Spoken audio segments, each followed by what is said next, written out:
ड्रामे की अगली एपिसोड में आप लोग देखेंगे कि ज़ैनी किस तरह से साथ से शिकवे शिकायत करती है और कहती है कि मुझे तो लगा था कि 3 दिन हो गए हैं, तुम मुझे नज़र ही नहीं आओगे। मैं सोच रही थी कि शायद अब तुम यहाँ चक्कर नहीं लगाया करोगे, क्योंकि ज़ारा जो चली गई है, ज़ारा की शादी हो गई है। तुम्हारी दोस्ती तो ज़ारा से थी और तुम उसी के लिए आते थे। मेरी तो तुम्हारी नज़रों में किसी भी किस्म की कोई भी अहमियत नहीं है शायद।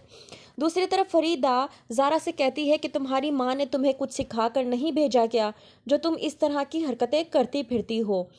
ज़ारा कहती है कि मेरी माँ ने मुझे बड़ों का अदब और लिहाज करना सिखाया है, और मेरी माँ ने मुझे यहाँ भेजने से पहले भी अदब और लिहाज करना सिखा कर भेजा था, फिर चाहे दिल करे या ना करे।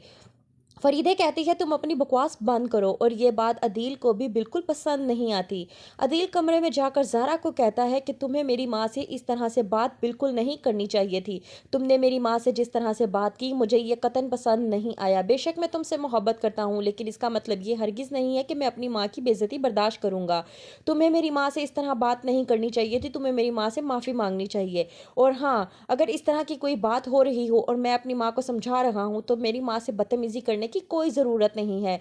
दूसरी तरफ माही जो पूरी तरह से चालें चल रही है अदील और ज़ारा को अलग करने की, और अपनी माँ को भड़का रही है पूरी तरह से ज़ारा के खिलाफ। वो ज़ारा से कहती है कि मुझे तुम्हारी और साथ की दोस्ती बिल्कुल भी पसंद नहीं है, तो बेहतर ये है कि जितना कम हो सके उतना साथ से मिलो। तुम्हारी ये दोस्तियाँ ज़ारा से मुझे कतन पसंद नहीं, और जो मुझे पसंद नहीं वो इस घर में कतन नहीं होगा। तो बेहतर ये है जितना जल्दी तुम इन बातों को समझ लोगी तुम्हारे लिए अच्छा होगा।